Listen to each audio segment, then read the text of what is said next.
querer ocultar la maldad, Nada más chécate acá. la maldad que hay en el corazón. Uy, ya me oíste el texto.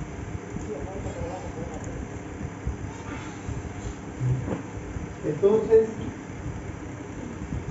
pues, continuando con lo que son las maldades, realmente significa el tener una mala intención que conlleva a, pues, al querer dañar a otra persona o beneficiarse. Quiero que veamos este pasaje en Mateo 12:33 que dice: haced el árbol bueno y su fruto bueno,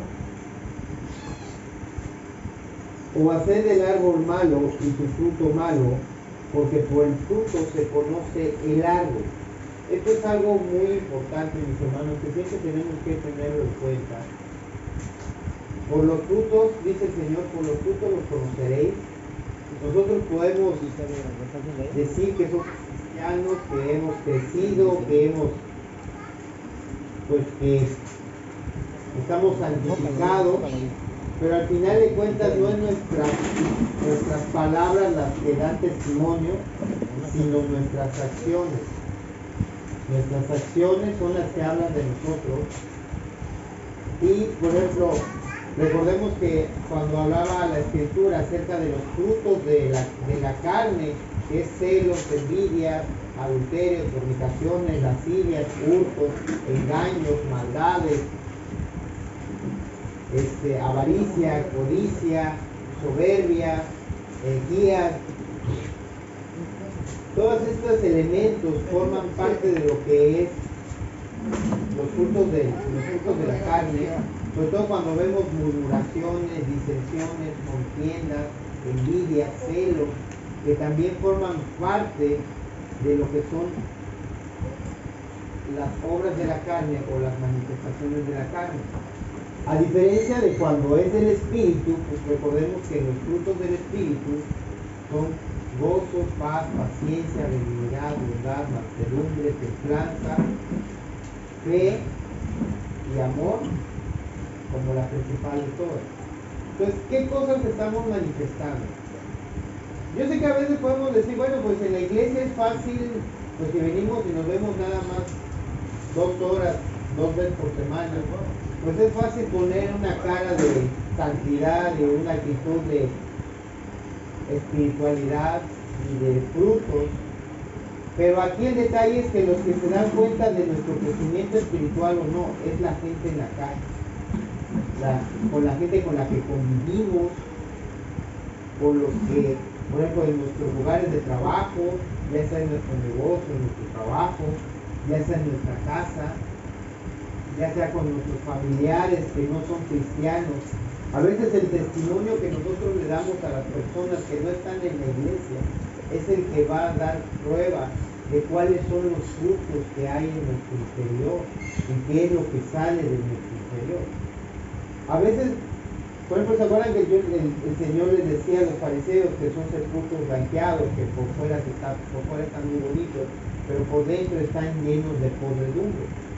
Porque ellos pues se habían sentido tan santos, porque eran los guardianes de la palabra, de la Torá, y eran los que habían protegido que el pueblo no se perdiera en toda la idolatría que rodeaba al imperio romano, desde el imperio griego, que trató de eliminar el culto a Jehová, y luego las influencias romanas, paganas. Pues el hecho que los fariseos se mantuvieran al pueblo fieles a la Torah y a las tradiciones y a lo que se hacía, al sacrificio continuo, a las ofrendas, a las expiaciones, al cuidar la ley de Moisés y todo eso, pues obviamente que esto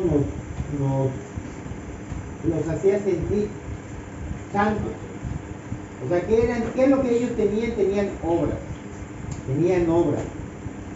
Eran maestros, eran rabinos, eran académicos, le enseñaban al pueblo, dirigían al pueblo. Pero a veces el problema de esto es que esto puede hacer que uno se enfoque en lo exterior y pierda de vista el interior, o sea, que ya no vean lo que hay dentro, sino que te enfoques en lo de afuera. Y a veces el problema es que cuando una persona cae en esta situación, y te digo que muchas veces esto se manifiesta más en lo que son los líderes, gente que dirige una iglesia, que dirige a un grupo de personas, alguien que pastorea, a veces puede enfrascarse tanto en su conocimiento de las escrituras y en la aplicación en la iglesia, viendo a los hermanos exhortados y todo eso, que a veces puede uno perder de vista que el pecado está a la puerta y que tan pecadores somos nosotros como es el recién convertido. Esto es lo importante de entender. Si nosotros no tomamos como prioridad en nuestro trabajo espiritual la transformación de nuestro entendimiento, porque dice que eso es el sacrificio vivo que se le va a dar, la renovación de nuestro entendimiento. Si no estamos, digamos que nuestra prioridad no es la transformación de nuestro corazón, a ser un corazón conforme a la voluntad de Dios y a transformarnos desde adentro hacia afuera, todo lo demás que podríamos querer hacer para Dios es en vano. Si queremos hacer iglesias, si queremos predicar, pero no estamos pendientes de lo que hay en nuestro corazón, de las raíces de amargura, de la ira, de la codicia, de la soberbia, todo esto que surge de nosotros, y no estamos tratando de hacer algo por ello, pues realmente nuestra obra para Dios realmente es una obra deficiente. Por eso es que decía Pablo, a pesar de todos mis logros, de que fue el mayor evangelista que ha existido en la época, o sea, en la historia de la iglesia, porque sí, mis hermanos, los discípulos fueron grandes evangelistas, pero a pesar de todo, Pablo siempre fue un mayor evangelista que todos los discípulos de Cristo. Fue el discípulo, el apóstol a los gentiles. Él trajo más gente que los apóstoles. Fue uno de los que trabajó más por el reino de Dios. Y de igual manera es el que siempre decía que él no se vanagloriaba de sus logros, sino que él golpeaba su carne y la ponía en servidumbre, porque él sabía que a pesar de todo lo que había hecho por la obra, por el crecimiento de la iglesia, había la posibilidad de que fuera hallado indigno delante de Dios. Por eso cuando, si ustedes recuerdan en Romanos que dice, pero a pesar de todo lo que yo he hecho, no quiero presentarme ante Dios con mi justicia, sino con la justicia de Cristo. Él siempre enfatizó esto. No importa cuántas obras o cuánto haya hecho, su verdadera justicia está en Cristo. Pero también, mis hermanos, eso no significa que por eso ya nos vamos a ir relajados y vamos a entrar como querramos. Por eso es que Pablo decía, yo golpeo mi carne y la pongo en servidumbre. ¿Sí? Como vemos aquí dice el Señor,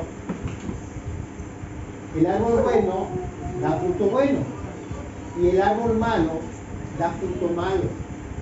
O sea, las acciones, las actitudes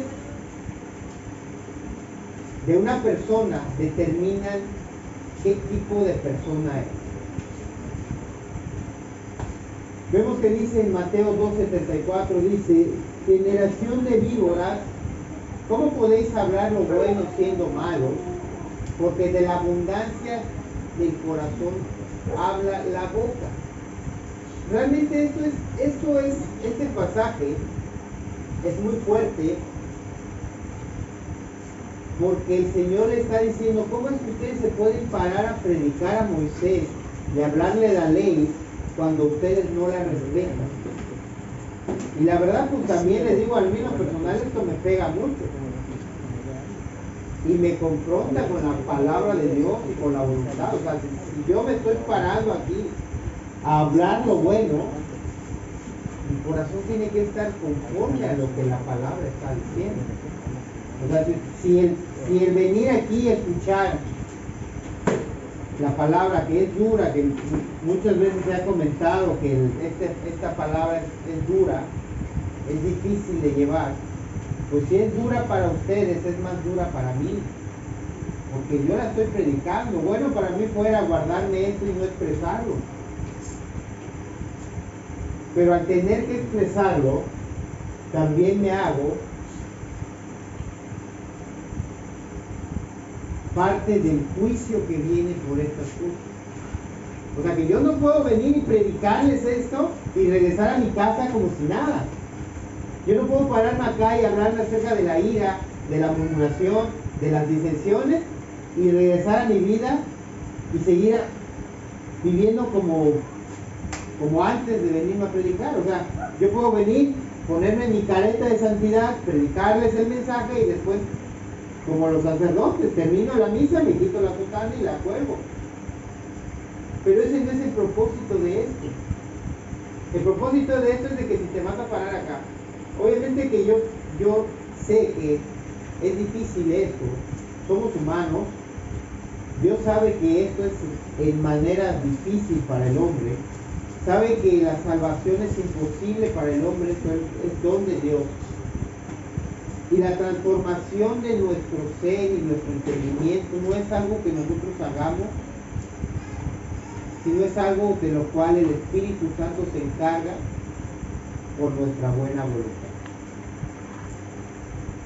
A veces el hecho de, por ejemplo, de caer, de tropezarse, a veces, mis hermanos, puede pasar, no puede, pasa, que en el momento de una caída, de algún tropiezo, Satanás te invalida y te dice que no sirves, que ni te acerques, que no sigues, que solo estás avergonzando el nombre de Dios, que corras como Jonás a Tarsis. Pero realmente esto no es la voluntad de Dios. La voluntad de Dios no es que huyamos al ver que es difícil o que somos derrotados, sino al contrario, lo que el Señor quiere es que nos esforcemos aún más. Por eso cuando le dice el Señor, ¿cómo podés hablar lo bueno siendo malo? O sea, esto se puede considerar de dos maneras. Por ejemplo, hay quienes toman en cuenta, o la iglesia en general, muchas personas juzgan a los cristianos de hipócritas. Incluso hasta aquí mismo me lo han dicho en mi cara. Nos juzgan de hipócritas. Nos juzgan de hipócritas porque dicen, es que ¿cómo puedes venir y predicar y eres el vil? Y a veces el problema está de que si para predicar y llevar el mensaje de Dios fuera requisito ser santo, déjenme decirles, mis hermanos, que no habría nadie que predicara la palabra de Dios. Porque no hay santos, no hay justo ni a uno, solo Dios. Aquí el detalle no está en traer la palabra o llevar la palabra y ser perfecto, sino si yo quiero llevar la palabra, yo voy a ser un portador de la palabra. Yo sé que soy pecador, el Señor sabe que somos pecadores, por eso es grande misericordia. Lo que el Señor quiere no es que nosotros, porque Satanás, ¿qué es lo que te dice? No, quítate, chavo, tú no puedes, estás tremendo, dejas mal a Cristo, salte de la obra. Satanás quiere que todos se salgan de la obra. Satanás no quiere que haya sana doctrina, no quiere que hayan cristianos nacidos de nuevo esforzándose por el reino de Dios, no. Satanás quiere cristianos nacidos de nuevo, derrotados, caídos, cabizbajos, escondidos en su madriguera o escondidos hasta el fondo en la última silla en la iglesia. Eso es lo que Satanás quiere de los cristianos nacidos de nuevo. Cristianos escondidos con la colita metida, siendo aplastados y mortificados por la culpa de su pecado y de su... Pero yo les puedo decir una cosa, les digo porque también yo lo he sentido, mis hermanos, y a veces a mí sinceramente me pesa mucho a veces pararme aquí y predicarles, porque a veces digo, ¿con qué cara? Lo bueno es que ustedes me conocen y saben que pues estoy luchando, tal vez no soy perfecto. Pero aquí el detalle, lo que Dios quiere es ser santos como yo soy santo. Tú vas a aportar la palabra de Dios, sí, bueno, pues te vas a esforzar por transformar. Satanás quiere que tú, el cristiano, huya y corra. Pero Dios lo que quiere es no vas a huir. ¿Qué le dijo a Josué, se acuerdan? Esfuérzate y sé valiente. Esa es la voluntad de Dios. Por eso es que cuando dice aquí el Señor, en el versículo 35, el hombre bueno, del buen tesoro del corazón saca buenas cosas, y el hombre malo, del mal tesoro, saca malas cosas. Pero aquí está la pregunta, ¿quién es bueno? ¿Se acuerdan cuando el joven rico vino y se acercó a Jesús y le dijo, maestro bueno? Y le dijo, ¿por qué me llaman bueno si solamente el Padre es bueno? Entonces, ¿quién puede ser el hombre bueno que saca cosas buenas de su corazón? Es aquí donde está el hombre bueno. Es el que hace el esfuerzo espiritual por crecer espiritualmente, se esfuerza y es valiente, trata de arrancar su carne y fomentar o hacer crecer los frutos del Espíritu. Porque, o sea, la vida del cristiano, o sea, el verdadero cristiano, porque antes que nada, mis hermanos, ahorita todos estamos acostumbrados a decir, cristiano es genérico.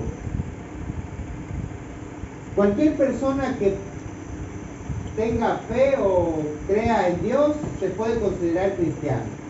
No importa de dónde venga, en las raíces, católico, metodista, adventista, bautista, presbiteriano, metodista, mormón.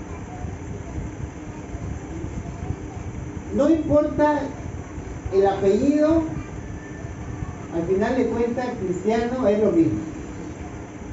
Pero ¿saben qué, mis hermanos? El cristiano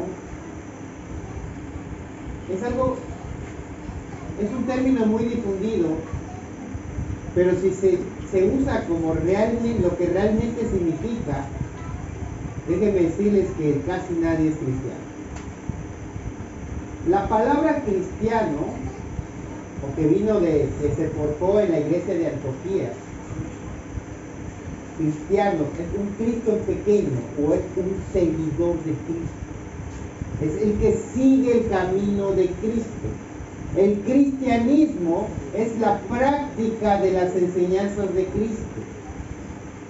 El cristianismo no es la hostia, mis hermanos. No es ir a la iglesia los domingos.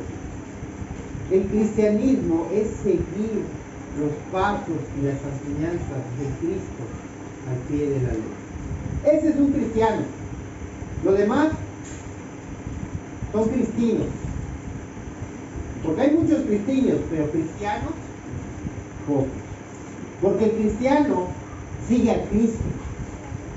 No sigue a un pastor, no sigue a un líder, no sigue a un apóstol, no sigue a un profeta, no sigue a un papa. El cristiano sigue a Cristo. Porque Cristo dijo, mis ovejas oyen mi voz y me siguen. Hay muchos cristianos que oyen la voz de su pastor mundano, ya sea el pastor de su localidad, el apóstol de la región, el profeta asignado para el Estado, o hasta el Papa o a quien sea, menos al Cristo enviado por Dios.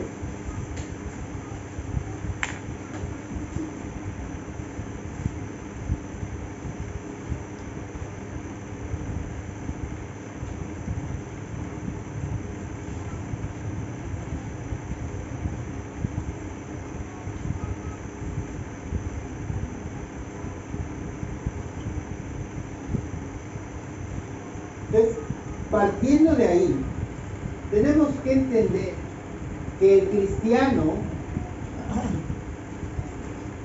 el verdadero cristiano nacido de nuevo, no puede quedarse inerte, inmóvil, sin servir a su Señor. Y me refiero a servir, no me refiero a que todos tienen que ser predicadores o todos tienen que ser evangelistas. Yo escuchaba a un maestro en apologesis que dice: el mejor predicador que puede haber en la tierra es el que camina con un testimonio digno de Jesús. No importa aunque no abra su boca, aunque no cite versículos, con el simple hecho de pararse y actuar como actúa Cristo y predicar con el testimonio, pesa más que cientos de personas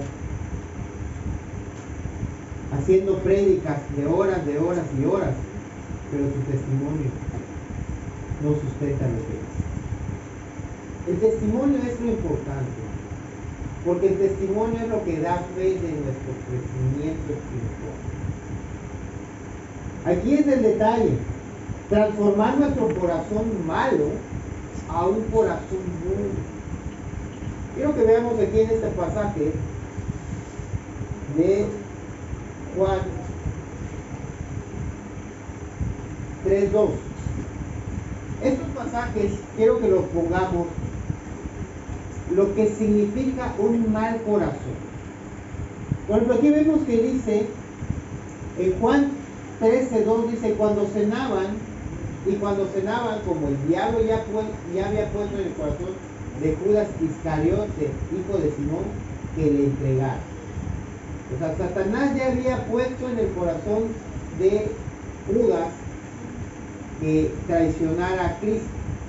Pero aquí no significa que Judas fue una víctima, o sea, Satanás lo manipuló. No, él decidió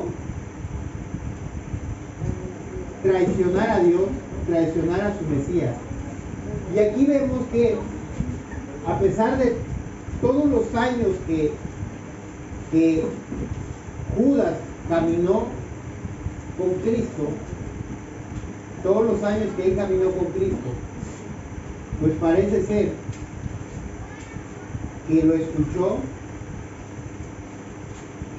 pero nunca permitió que la palabra transformara su corazón. Y a veces ese es el problema, que la palabra de Dios tiene que transformar nuestro corazón. O sea, ¿qué pasa? Que yo puedo decir soy cristiano porque vengo a la iglesia, pero ¿qué pasa cuando el Señor te dice: despojaos del viejo hombre? ¿Qué pasa cuando dice el Señor: el que roba no robe más, sino trabaje con sus manos? Ay, híjole, pero pues yo ya no estoy acostumbrado. Para mí es más fácil un business chueco, saco, hago un billetillo a la bolsa, una jugada y saco lo que un pobre peón va a sacar en 3 años, yo lo saco en una jugada. ¿Pero qué es lo que dice Dios? Ahí es donde está la diferencia. O sea, yo voy a sacrificar mi comodidad por hacer la voluntad de Dios. Por eso que el Señor dice que es más difícil que el rico entre al reino de los cielos. Aquí un camello pase por el ojo de una aguja. ¿Por qué? Porque es más fácil para el rico confiar en sus riquezas que en Dios.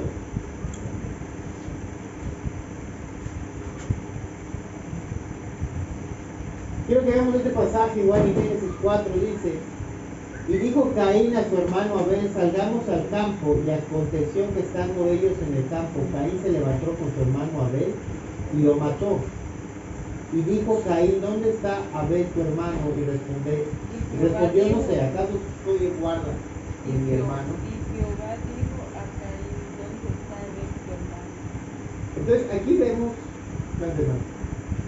aquí vemos 2 ejemplos donde alguien que tenía afecto por otra persona, porque a pesar de todo, Judas tuvo afecto por Cristo. O sea, Judas sí quería a Jesús. Sino, ¿por qué se ahorcó? ¿Por qué se suicidó? ¿Por qué el remordimiento de conciencia que lo hizo tirar el dinero que había ganado, el precio de sangre, haberle dicho a los fariseos que habían hecho mal en colgar a Cristo, y su carga de conciencia lo hizo que fuera y se suicidó. ¿Por qué hizo él esto? Porque él realmente apreciaba al maestro, quería al maestro. Que lo traicionó, sí, pero a veces no porque te quieran no quiere decir que no te puedan traicionar. ¿Cuántos esposos aman a su esposa y aún así le ponen los cuernos? O sea, desgraciadamente así es la traición y la maldad. Es parte de nuestro corazón, por eso dice el Señor, engañoso en el corazón más que cualquier otra cosa. Vemos aquí a Abel, a Caín, que mató a su hermano también. Vemos dos casos donde alguien por quien se sentía afecto, la maldad del corazón pudo llevarlos a cometer una atrocidad. A veces esto parece que es repetitivo, pero todo eso viene de una misma raíz, de una misma esencia, ¿sí? O sea, la ira puede despertar de diferentes formas y combinarse con otras formas de la concupiscencia, haciendo una matices de emociones, sentimientos y pecados que pueden ir pues más allá de nuestro discernimiento humano, porque a veces nosotros mismos entendemos por qué hacemos las cosas, por qué somos como somos, por qué somos enojones, por qué somos iracundos, por qué somos codiciosos, por qué somos egoístas. O sea, ¿por qué si Cristo ya está en mí, si ya he sido lavado por la sangre de Cristo, por qué si el Espíritu Santo está en mí, por qué sigo siendo egoísta? ¿Por qué sigo siendo soberbio? Porque no ha muerto el viejo hombre todavía. Porque el viejo hombre no ha muerto del todo. ¿Sí? Vamos a empezar la que sigue. Y es aquí donde lo importante de la vida cristiana, mis hermanos. O sea, fíjense que, ¿cuál es el propósito de Dios? Ahorita, si nosotros vemos y hacemos un análisis muy a conciencia de la forma en cómo trabaja Dios, sorprenderíamos mucho al ver lo que Él trata de buscar en el ser humano. Por ejemplo, en las culturas antiguas, digamos, por ejemplo, en la cultura, por ejemplo, los egipcios, los babilonios, los asirios, los persas, los griegos, los romanos, los galos, los celtas, los sajones, todas las culturas del mundo han tenido sus dioses. Y los dioses, que obviamente es el ejército de los cielos, el Señor lo ha dicho, que los hombres que fuera del pueblo de Israel, los hombres adoran al ejército, a los ejércitos de los cielos, que son los ángeles caídos, en diferentes manifestaciones. Al final los dioses antiguos lo que buscaban era que los hombres satisfacieran sus caprichos y sus necesidades. Por ejemplo, a veces ahorita se ha puesto una campaña muy fuerte en contra de, criticando acerca de la conquista española, pero lo que a veces no se ponen a analizar muchas personas que critican esto, las creencias aztecas y mayas. O sea, ¿a quién adoraban?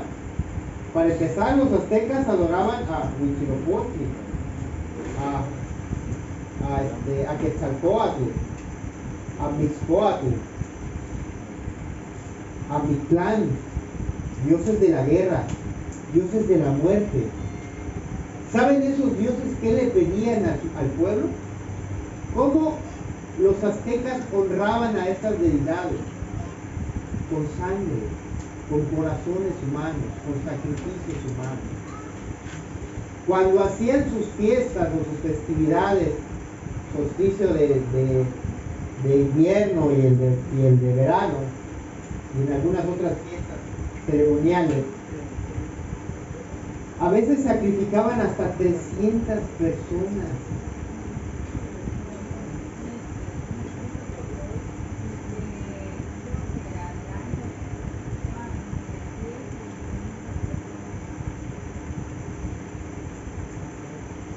Hay un códice que dice que hubo una época donde hubo una gran sequía por Tenochtitlán, una sequía que duró como 2 o 3 años.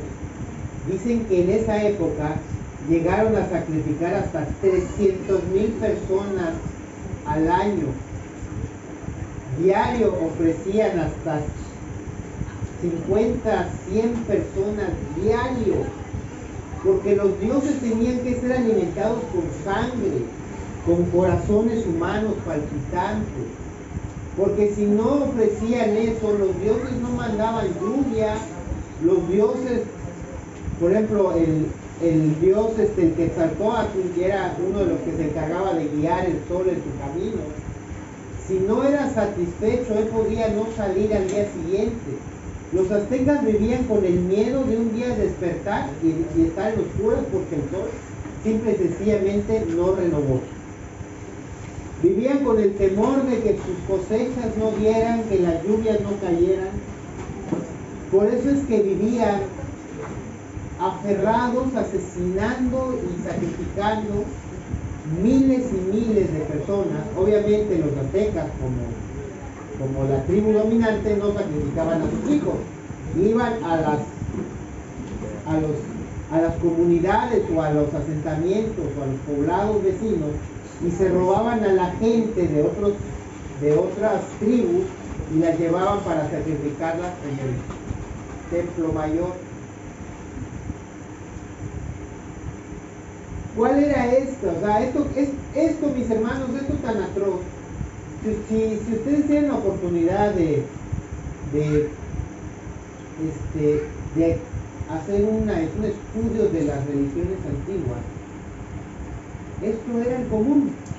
Los hombres existían para satisfacer las necesidades de los dioses, tanto como los nórdicos, tanto como los sajones, tanto como los celtas, tanto como los galos, tanto como los romanos, como los griegos, como los egipcios, como los persas, como los griegos, como los babilónicos, como los sirios,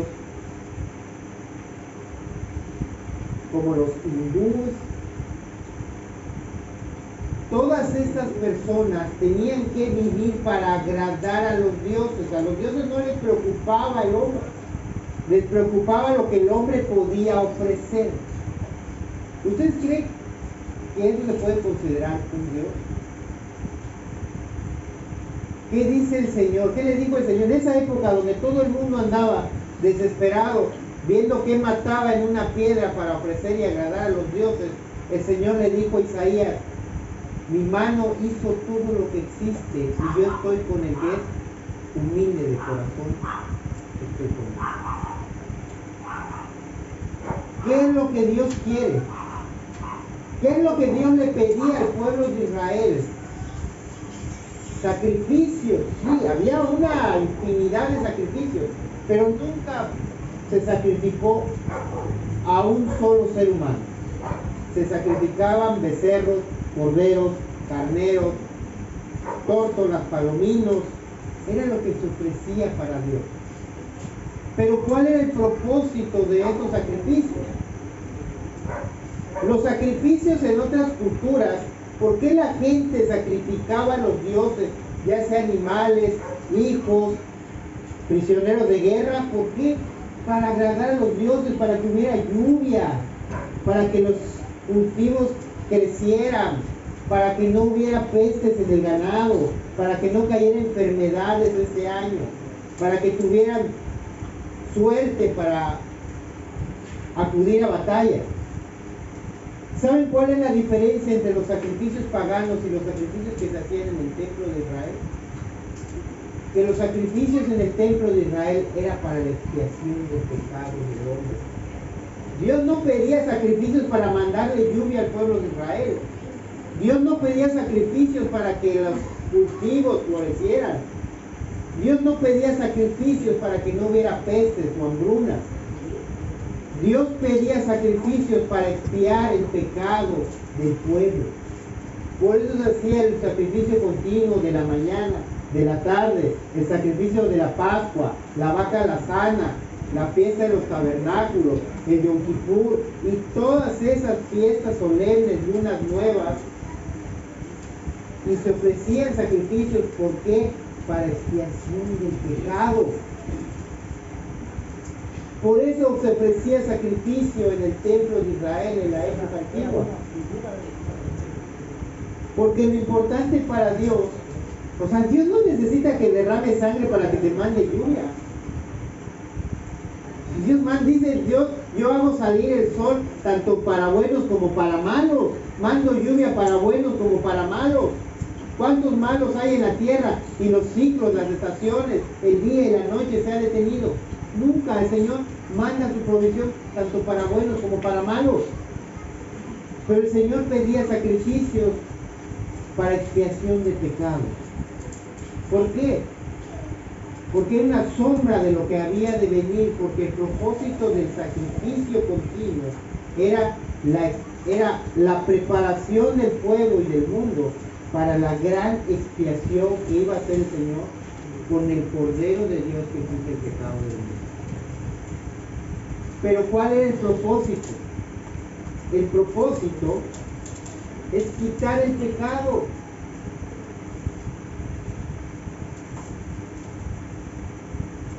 La sangre de los becerros, corderos, carneros, las tórtolas, los palominos y todo lo que se ofrecía y se derramaba su sangre en el templo de Israel era para cubrir el pecado, pero no podía quitar el pecado del hombre. Pero la sangre de Cristo vino y quitó el pecado del hombre de un solo tajo. Y por eso quiero que leamos aquí en Primera de Pedro, capítulo 2, versículo 1, que dice: desechando pues toda malicia, todo engaño, hipocresía, envidia y todas las distracciones. ¿Cuál es el propósito de Cristo? Porque nosotros vemos este sacrificio tan grande que hizo Cristo. O sea, pagó con su sangre por el pecado del mundo. ¿Por qué tuvo que morir Él? ¿Por qué tuvo que entregar su sangre? Fíjense que los árabes, o sea, lo que es el Islam, en el Islam rechazan totalmente la figura de Cristo y rechazan el sacrificio de Cristo como medio de redención. Completamente lo rechazan. ¿Cuál es el motivo por el cual en el Islam se rechaza el sacrificio de Cristo?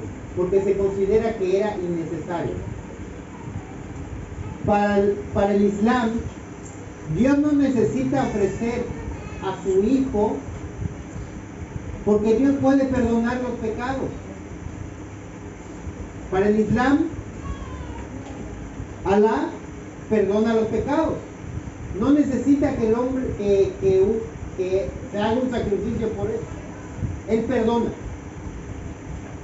Esa es la visión en el Islam, por lo cual para ellos consideran que la muerte de Cristo es algo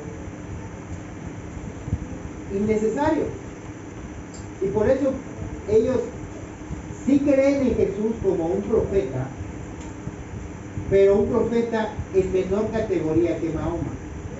Porque para ellos, Dios tiene la atribución de perdonar el pecado en el momento que quiera, como quiere y cuando quiera. Las veces que quiera, sin necesidad de una propiciación o sacrificio.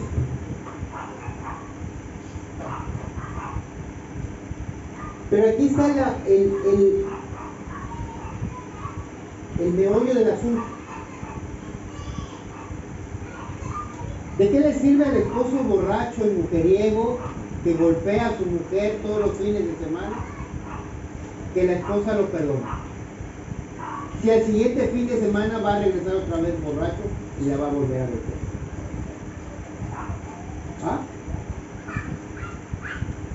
¿Qué pasa con ese hombre alcohólico, violento, golpeador, que llega a su casa, agrede a su esposa, agrede a sus hijos, duerme su borrachera, se levanta al día siguiente, tiene remordimiento de conciencia, le pide perdón a su esposa y a sus hijos, su esposa y sus hijos lo perdonan, se siente contento porque ya está perdonado,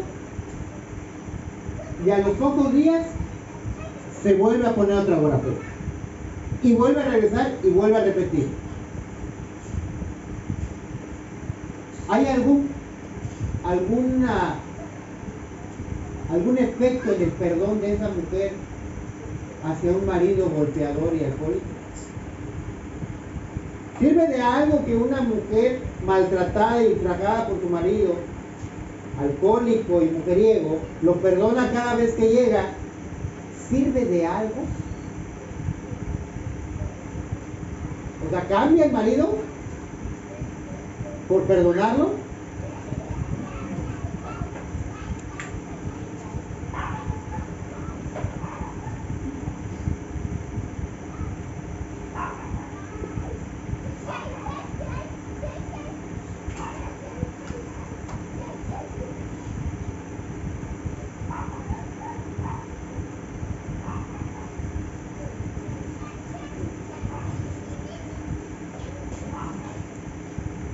Si nosotros nos quedáramos con la visión del Islam, diríamos que Dios es semejante a esa mujer maltratada que todos los fines de semana perdona a su esposo maltratador y golpeador. Decimos que un Dios puede perdonar nuestras iras, nuestras desobediencias. ¿Las puede perdonar? Sí. Pero el hecho que las perdone quiere decir que salgan de nuestra vida. O sea, el ladrón por pedir perdón deja de ser ladrón. El adúltero por pedir perdón deja de ser adúltero. El borracho por pedir perdón deja de ser borracho. ¿Ah?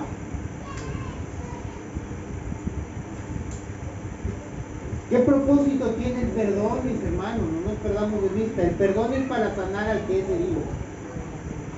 Yo perdono para quitarme de mí raíces de amargura y de resentimiento en contra de otra persona. Pero mi perdón no va a cambiar a la otra persona. ¿Sí? No importa cuántas veces yo lo perdone, no va a cambiar.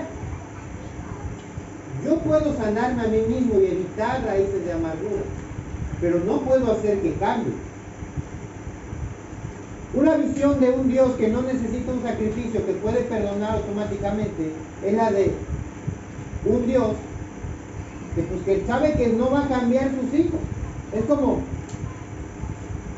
no he escuchado el dicho que el amor de una madre no se fija en tonteras. ¿Saben ustedes que la mayoría de los delincuentes que existen son producto del amor de sus madres? Desde chamaco, que la primera vez que llegó a su casa con un dulce que no pagó, que llegó con un juguete que no era suyo, que llegó con una bicicleta que no era suya, y luego hasta las mamás hasta las esconden y le dicen, no, yo no la compré, y le favorece y le aplauden esa conducta de niños. ¿Qué son de esos hombres, de esos niños cuando crecen? Delincuentes.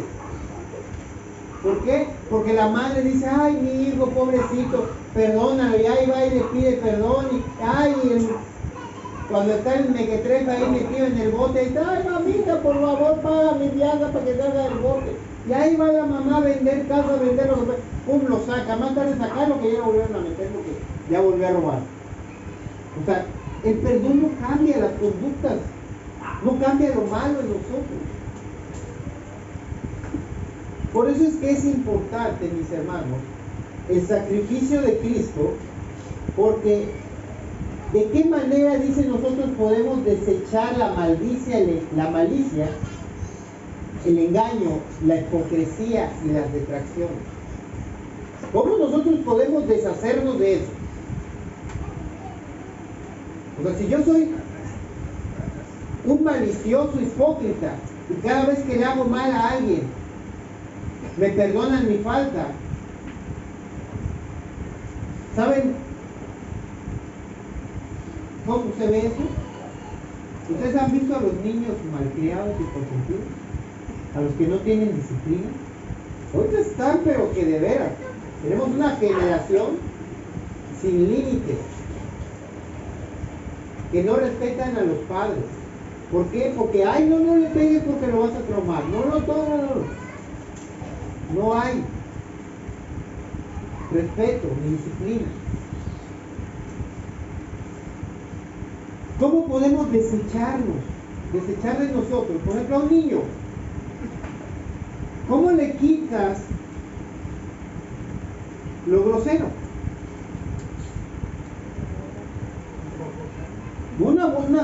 Una buena disciplina a tiempo le quita lo berrinchudo, le quita lo grosero. ¿Qué pasa cuando un niño llega con un dulce de la tienda, el cual no compró porque no tenía dinero, y la mamá lo agarra de la oreja y lo lleva hasta la tienda y lo hace que lo devuelva? ¿Saben cuándo ese niño vuelve a robar? Muchos de nosotros que estamos aquí somos personas de bien, gracias a que tuvimos una madre que ejerció una autoridad de esa forma y quitó malas conductas de nuestro corazón con una disciplina oportuna. Claro, también el padre es importante, ¿sí? Pero aquí vemos cómo nosotros podemos deshacernos de estas cuestiones que son de nuestra naturaleza pecadora. Para eso, mis hermanos, era necesario el sacrificio de Cristo. ¿Por qué? Porque no es suficiente perdonar los pecados. ¿Ustedes creen que es suficiente solo con lavar la puerta? Es más, ¿qué decir la puerta? ¿Ustedes creen que con que laven una vez su carro ya va a estar limpio siempre? Con que barran una vez su casa y limpien y apañen y todo, ¿ya siempre se va a quedar limpio? Lavo trastes hoy y ya, listo. ¿Qué pasa? Lavo trastes ahorita y al rato ya está otra vez en cero. A veces el pecado del hombre así es. No es algo que tú haces una vez y ya desapareció, sino es un ejercicio constante.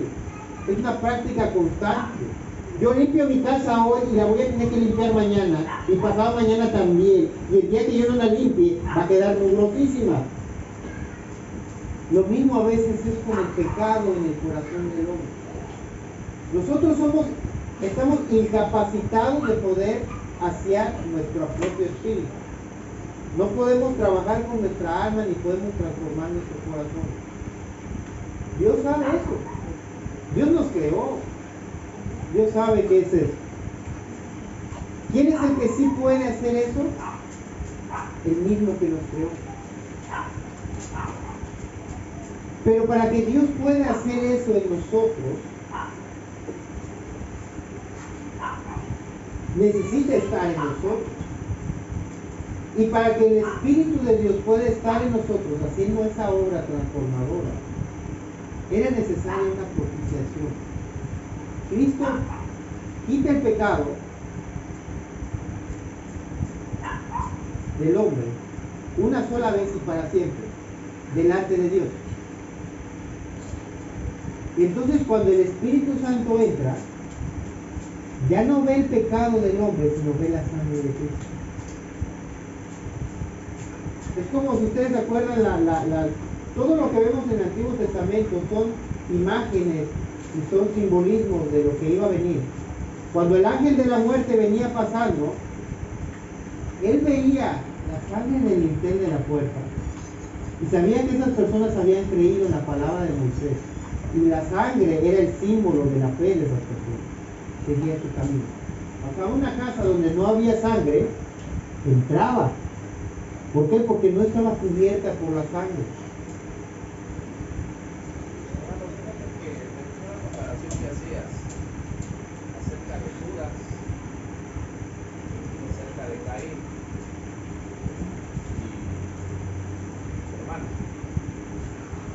Creo que analicemos un poquito más acerca del remordimiento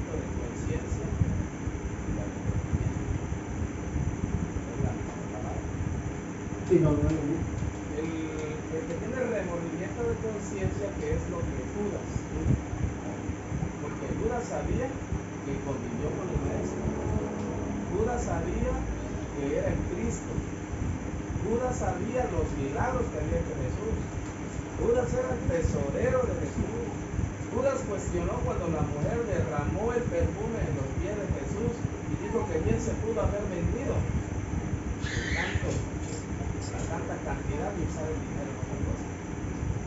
Por eso Judas, cuando comete esto, desgraciadamente, pues, viene el remordimiento de conciencia. Él no se arrepintió.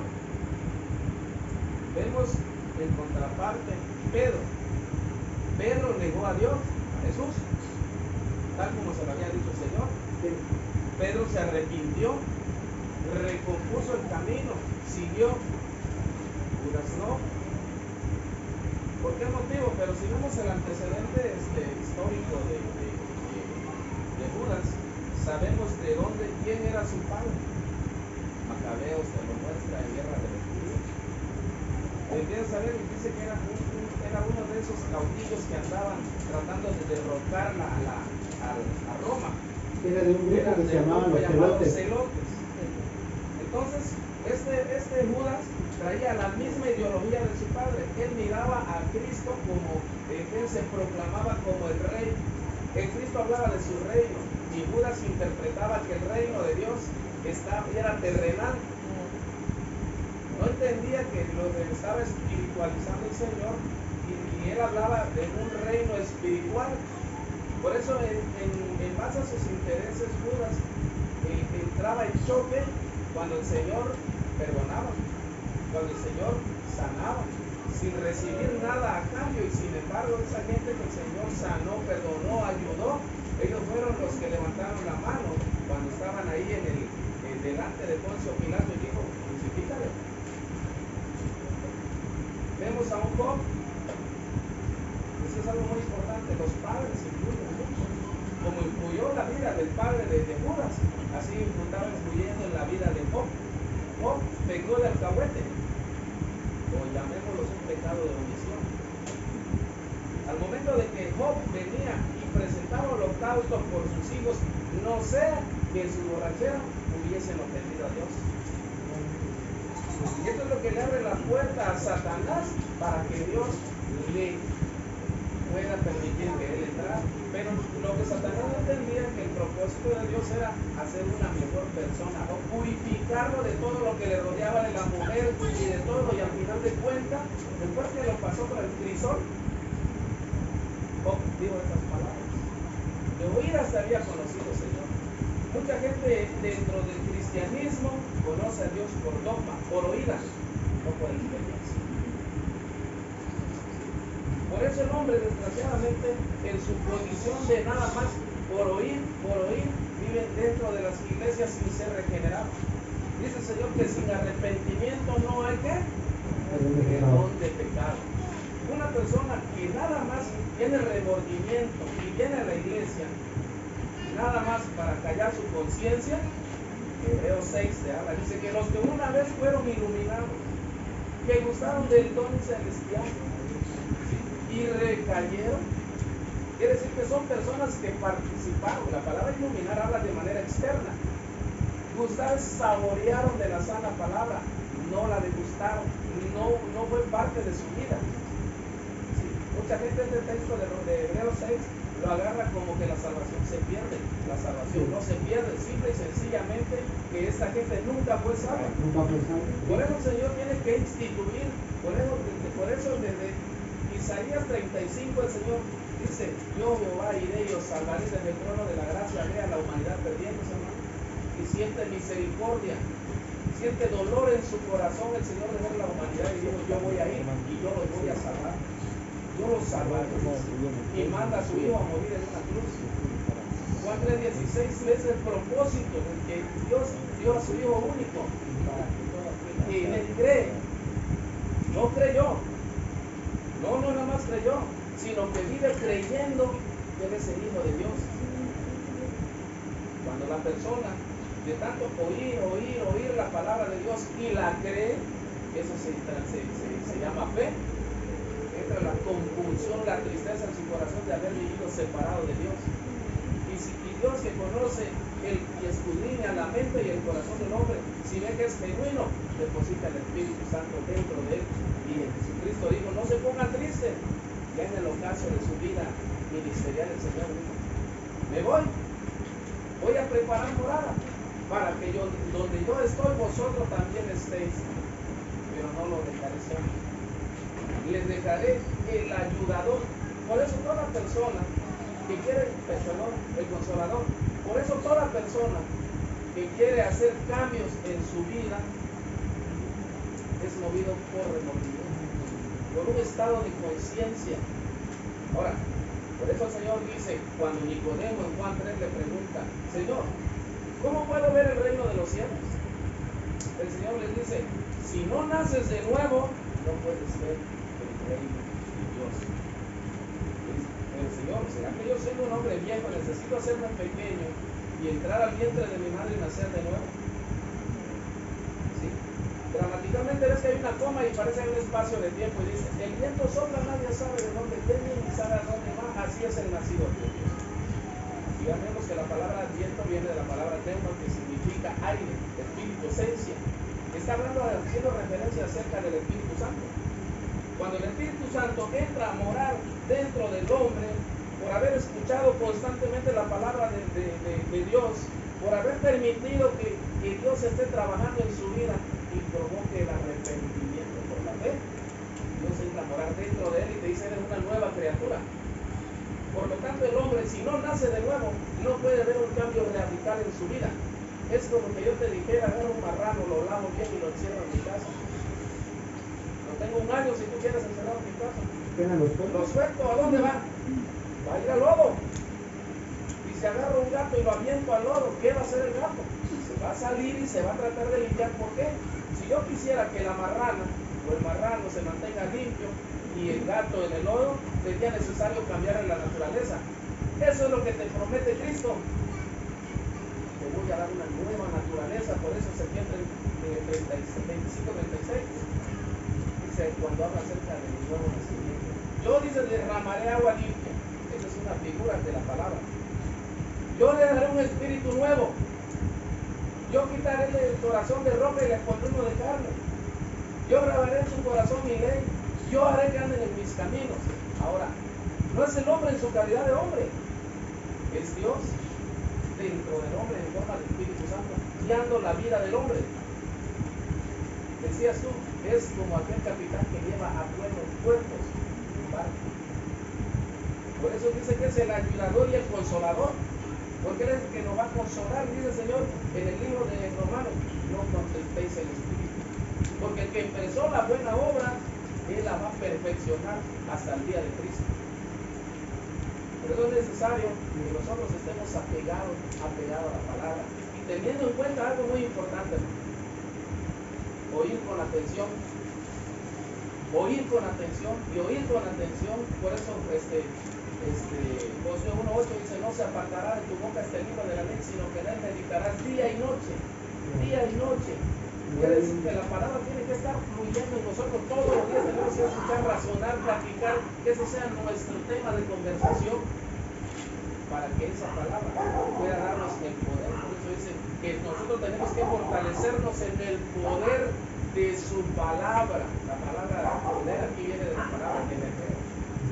Sí, sobre todo cuando dice la palabra: cuando escuchares hoy su voz, no endurezcas tu corazón. Continuando aquí, por ejemplo, en el 2, aquí, como bien usted lo dice, mi hermano, aquí viene la importancia. Ya el versículo anterior nos dijo que nos tenemos que deshacer de estas cosas. Pero el siguiente versículo, ¿qué nos dice? Desead como niños recién nacidos la leche espiritual no adulterada, para que por ella crezcáis para salvación. O sea, aquí el apóstol nos está diciendo que lo importante es desear la palabra de Dios, la leche espiritual. Dice: si es que habéis buscado la benignidad del Señor. Esto es muy importante. Si habéis buscado la benignidad del Señor, ¿ustedes se acuerdan qué era la benignidad como fruto del Espíritu? Es la bondad aplicada. No es solo ser bueno por una naturaleza, un atributo, sino ese atributo de bondad aplicado en una benefacción hacia otros.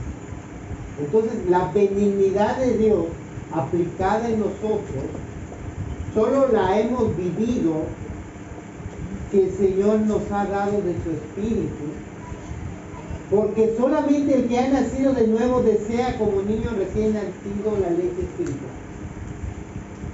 El que llega a una campaña o escucha la palabra, levanta su voz, hace una oración, pero después de eso, su interés por la palabra sigue igual que antes, no gustó la benignidad de Dios. Porque si uno busca la benignidad de Dios, la intención y el deseo del corazón es buscar la leche espiritual no adulterada. O sea, buscar la palabra de Dios, porque esa es la que da vida eterna. Y vemos que dice en el 4, acercándonos a él, piedra viva, desechada ciertamente por los hombres, mas para Dios escogida y preciosa. Esto igual es muy importante de remarcar.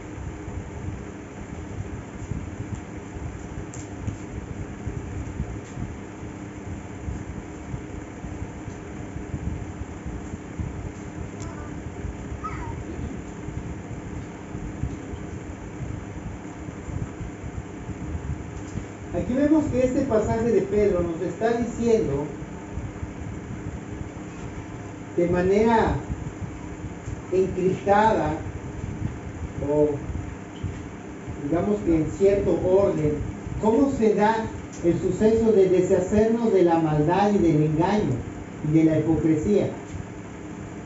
¿Cómo nos podemos deshacer de eso? Pues aquí está, digamos que no está ordenado, pero tiene todos los elementos. Tenemos que acercarnos a la piedra viva escogida para Dios. Tenemos que acercarnos a Dios y tenemos que desear la leche espiritual no adulterada. ¿Para qué? Para que crezcamos en salvación. Y si crecemos en salvación, entonces el resultado, que es el sacar de nosotros la malicia, el engaño, la hipocresía, la envidia y otras retracciones. Yo les quiero hacer una pregunta, mis hermanos.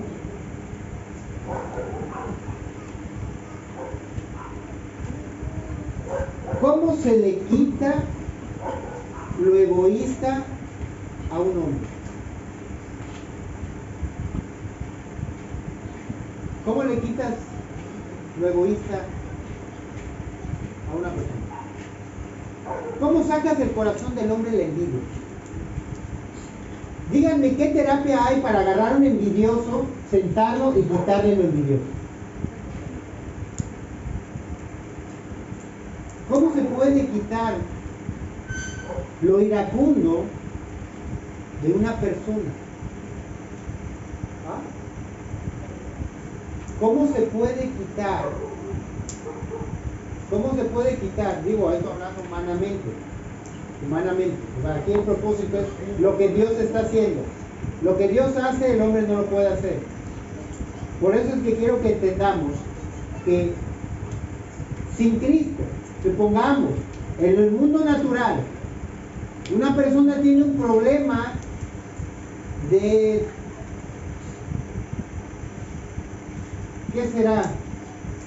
Egoísmo, de ira, de soberbia, de avaricia, tiene algo que se llama trastorno narcisista. Todo gira delante de mí y todo es para mí. ¿Qué le haces? ¿Cómo se lo quitas? ¿Cómo lo quitas? O sea, ¿qué hacen las personas cuando les tienes un niño que les diagnostican que tiene un trastorno narcisista, que tiene un trastorno límite de la personalidad y que tiene un trastorno Tiene un nombre, negativista desafiante. Tú tienes a tu hijo y te lo diagnostican con esos 3 síntomas. ¿Qué significa? Es un niño berrinchudo, desobediente, que no quiere hacer nada, que no te obedece, que hace lo que quiera, y que todos los demás a su alrededor tienen que obedecer lo que él quiere, si no se enoja, hace rabietas y hace berrinches. ¿Cómo? ¿Qué hace una mamá con un niño así? No, pues para el psiquiatra, para el psiquiatra, para el psicólogo, para terapia en tal lado, terapia aquí, terapia allá, esto, lo otro. ¿Qué pasa? ¿Qué empiezan a hacer los psiquiatras y los especialistas? Medicarlo inmediatamente, risperidón, aloperidol, levetiracetam, esto y lo otro, gotitas de esto, gotitas del otro, y tiene al chamaco así. Pero le quitaron lo soberbio, lo envidioso, lo egoísta. ¿Se lo quitaron? Lo atontaron. ¿Qué pasa cuando ya es adulto y se le quita? Ya resulta que no solamente es negativista, desafiante, narcisista, sino que aparte es adicto a las sustancias controladas. ¿Pudiste hacer algo por una persona así? Digo, en caso de un padre por un hijo. Ahora imagínense qué podríamos nosotros hacer por el hijo del vecino. Es que el vecino vea que hable con él, ¿no? ¿Cómo que puede quitar el mal del corazón del hombre? Nosotros tenemos un escalpelo para poder quitar la naturaleza mala del corazón del hombre. Por ejemplo, un niño que es egoísta, que no quiere aceptar las cosas, bueno, pues lo podemos regañar, le puedes pegar, pero el hecho de que tú lo regañes, lo disciplines, no te garantiza que el día de mañana, cuando sea adulto y ya no esté bajo tu cuidado, no te garantiza que deje de ser egoísta. ¿Ah? Si no, pregúntense cuántos hermanos hay peleándose por el terreno de la mamá. ¿Ustedes creen que uno como padre le enseñó a sus hijos a compartir, a quererse como hermanos, se muere y el terreno, y luego todos los hermanos andan peleando por el terreno? ¿Por qué? Porque no aprendieron a compartir. El papá los obligó a compartir y aprendieron y hicieron lo que el papá les decía, porque ejercía su autoridad sobre ellos. Pero cuando no tuvieron autoridad del papá, a pelearse todos porque todos queremos el terreno, ¿no? Las actitudes que aparentemente se controlan de niños, después de adultos, afloran.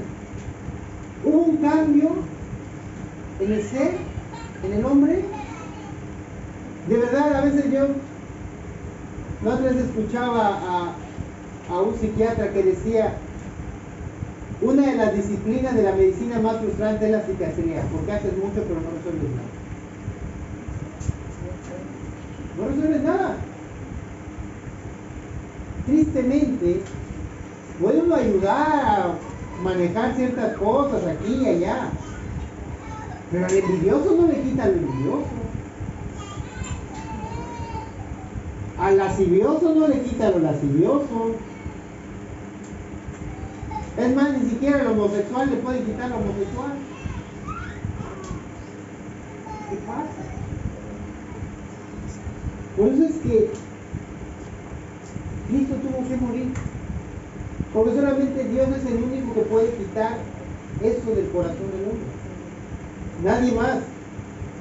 Por eso es que vemos, si nosotros comparamos a Dios con toda la cosmología y la visión judeocristiana, comparada con todas las demás religiones con las cuales lo comparan ahorita los pseudo-eruditos, la diferencia es que todas las culturas y los otros dioses solo querían que el hombre los sirva a ellos mismos, pero nunca se preocuparon porque el hombre deje de ser egoísta, violento. No, al contrario, fomentaban esas conductas destructivas. Pero Cristo y la cosmovisión judeocristiana y la fe en Cristo es la única fe que busca el cambio de la persona desde su interior. Todas las demás religiones tienen rituales, ceremonias, fiestas, tradiciones, ritos, que si esto, que si lo otro, pero solamente el discípulo de Cristo, que sigue a Cristo, puede entender que el propósito de Cristo es el quitar lo malo del corazón de Dios. Quiero que veamos aquí en Tito 3:3 que dice. Quiero que veamos cómo dice aquí el apóstol Pablo, recordándonos. Dice, porque nosotros también éramos en otro tiempo. O sea, Pablo le habla a la iglesia recordando que nosotros no nacimos salvos. Nadie trae la salvación de nacimiento. Solamente Cristo es el único que fue santo de nacimiento. De resto todos nacemos pecadores, con una naturaleza pecadora. Si no lo creen, pongan un juguete y 2 niños y van a ver qué pasa. ¿Cómo acaban? Desgreñándose los dos juguetes. Y luego llegan los padres y dicen, no es para mi hijo, no, y al rato los padres acaban desgreñando. ¿Sí? En otro tiempo, ¿qué dice el pasaje que éramos? Éramos insensatos, rebeldes, extraviados, esclavos de concupiscencias y deleites diversos, viviendo en malicia, envidia, aborrecibles y aborreciéndonos unos a otros. El que no sabe lo que es aborrecerse uno a otro es porque nunca ha estado en la política.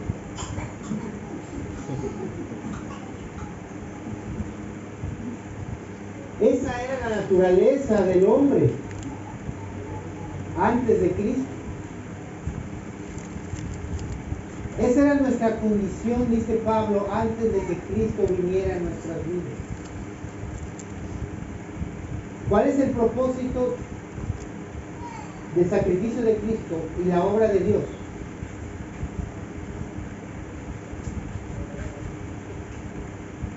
Dice, pero cuando se manifestó la bondad de Dios, nuestro Salvador, y su amor para con los hombres, a través de Cristo, nos salvó, no por obras de justicia que nosotros hubiéramos hecho, sino por su misericordia, por el lavamiento de la regeneración. Este pasaje es muy interesante, trae muchas verdades espirituales muy importantes que debemos de ver paso a paso. Dice, el lavamiento de la regeneración por la renovación en el Espíritu Santo, Espíritu con mayúsculas. ¿Sí? Aquí Pablo le dice a Tito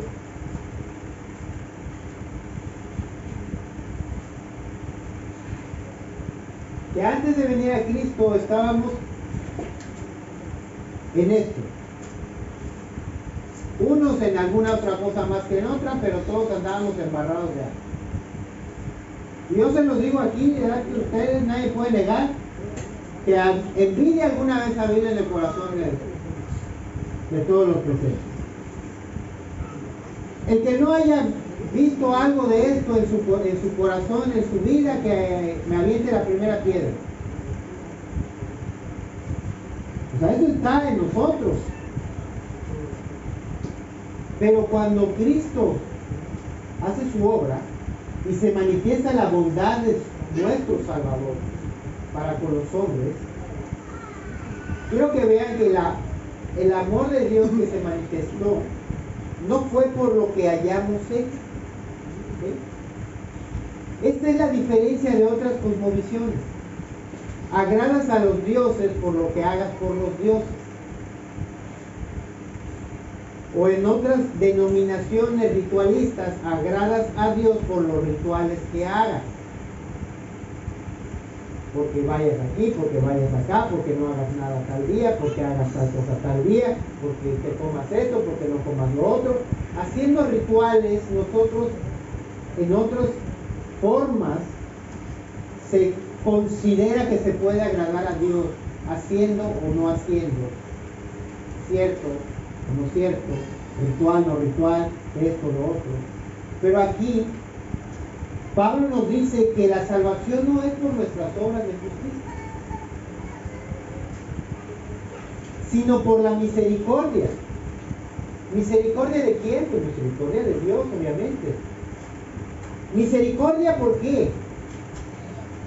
Para empezar, yo creo que si el universo no existiera, no estuviéramos calentando nuestra cabeza. ¿Quién creó el universo? ¿Ah?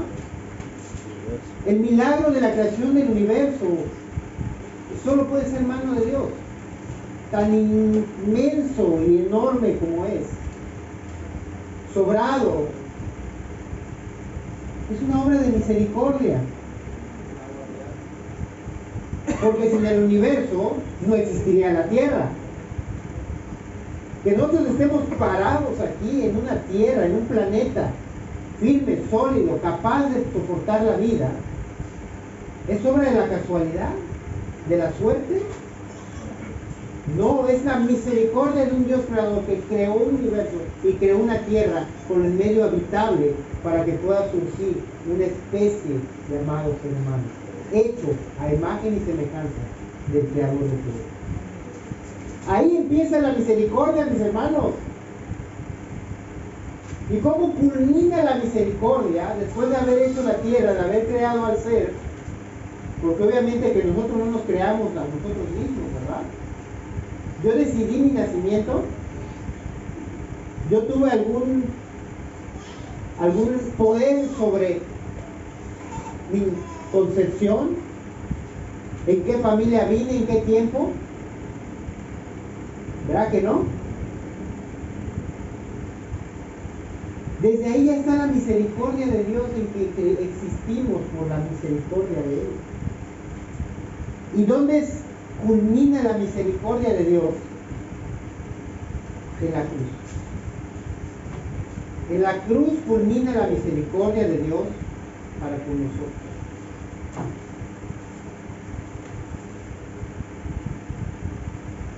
Y entonces aquí, no por nuestras obras, sino por su misericordia y por el lavamiento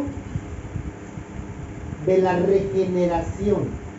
O sea, aquí el lavamiento, nos está hablando del lavamiento a través de la sangre de Cristo. Aquí nosotros tenemos que entender algo, mis hermanos.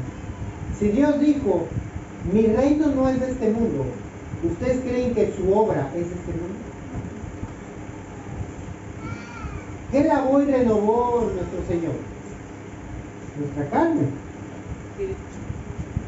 nuestro espíritu. ¿Qué es lo que es lavado con la sangre de Cristo? Nuestro espíritu, nuestro hombre interior. Y después de que la sangre de Cristo regenera nuestro espíritu, fíjese que estas dos palabras son muy interesantes. Regenerar significa hacer resurgir algo que estaba muerto. Nuestro espíritu está muerto. Cuando nosotros nacemos en carne, nacemos con un espíritu separado de Dios, y eso significa un espíritu muerto, porque no está conectado a la fuente de vida. Cuando Cristo nos lava con su sangre, ¿qué hace? Sí, es cierto, cubre nuestros pecados, pero regenera nuestro espíritu. O sea, conecta nuestro espíritu. ¿Cómo puede darle vida a nuestro espíritu? Conectando nuestro espíritu con la fuente de vida, conectando nuestro espíritu con Dios. Cuando la sangre de Cristo conecta nuestro espíritu con el espíritu de Dios, entonces nuestro espíritu es regenerado. ¿Y qué significa? Que nuestro espíritu agarra vida. ¿Qué significa? Que estaba muerto, pero ahora vive. O sea, nació de nuevo.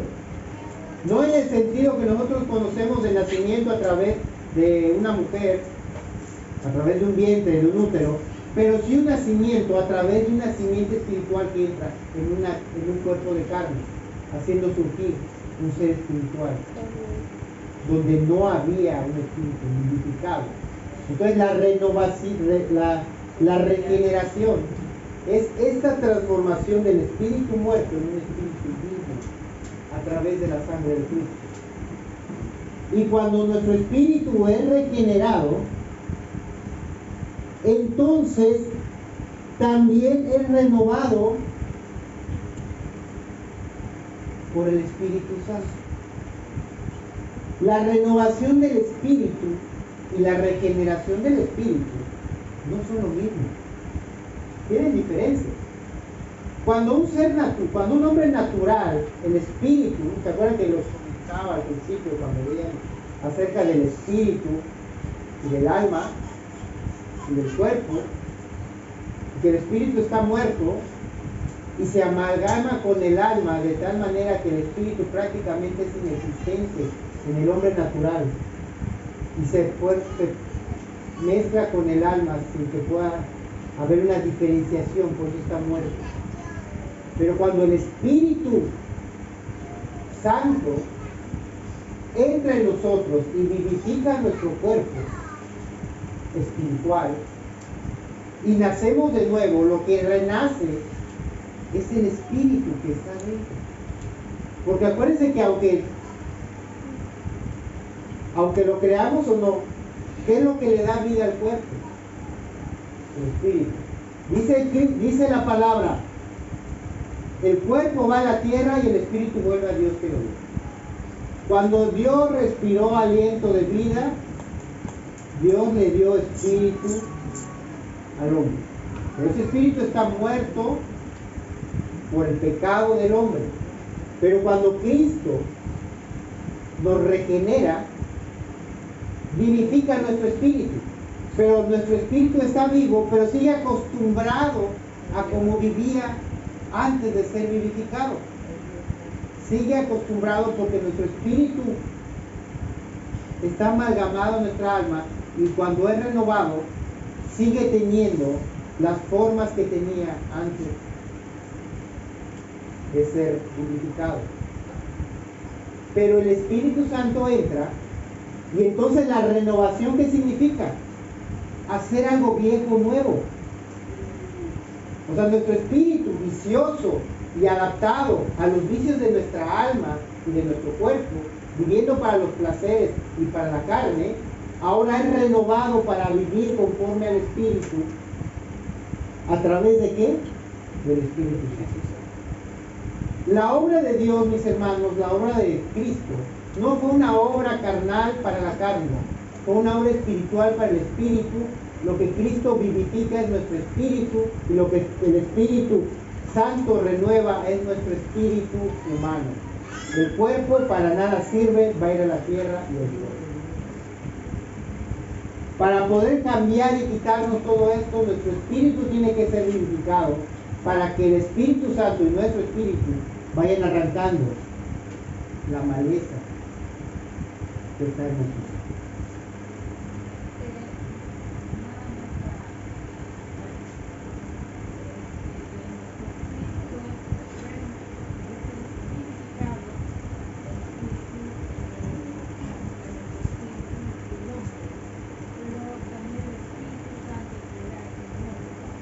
Claro, por eso es que Cristo muere, porque a través de... Porque acuérdense que Cristo dice que nuestro cuerpo es templo del Espíritu Santo. El templo del Espíritu Santo, ustedes recordamos la analogía del Antiguo Testamento, el templo tenía el lugar santo, el lugar santísimo y el atrio. Y esto es un simbolismo de lo que es el ser humano. El atrio exterior es el cuerpo que interactúa con el mundo. A través del atrio el pueblo interactuaba en el templo. Pero el pueblo no podía entrar al lugar santo. Solo los sacerdotes. El lugar santo es nuestra alma, donde está nuestra mente. ¿Se acuerdan que les decía? Donde están las intenciones, nuestra voluntad, nuestra cognición, nuestro raciocinio, nuestra emoción. Esos elementos que forman nuestra alma están dentro de nosotros y casi nadie puede entrar a ese lugar interno de nuestro ser. Ese es el lugar santo. Pero el lugar santísimo es donde está el interior de nuestro espíritu, acurrucado. Pero cuando nacemos de nuevo, el Espíritu Santo entra. ¿Y dónde hacía morada el Espíritu Santo en el Antiguo Testamento? En el lugar santísimo. ¿Dónde hace morada el Espíritu Santo actualmente en nuestro cuerpo? En nuestro espíritu. Y cuando el Espíritu Santo entra en nuestro espíritu, es que somos renovados a través del Espíritu. Vamos a dejarlo aquí, mis hermanos. Vamos a darle gracias, Señor. Señor, te damos gracias, Padre, por este día que nos has dado, por tu amor y misericordia, por tu amor y tu misericordia que derramas sobre nosotros. Gracias, Padre, por esta palabra que nos diste. Señor, ayuda a que nuestro espíritu y nuestro hombre interior sea vivificado día a día, Señor, para poder dominar los apetitos de la carne. También, Señor, te pido por mis hermanos que los bendigas, que los santifiques, que los lleves con bien. También te pido por la hermana Griselda, que la bendigas y que la ayudes, Señor, y que la santifiques, Padre. Ayúdala en esta dificultad que está pasando. También, Señor, te pido por las ofrendas, Padre, que las bendigas y que bendigas a los hermanos que hacen el esfuerzo para ayudar a los hermanos. Gracias, Padre Celestial, porque todo esto lo pedimos en el nombre de Jesucristo. Amén.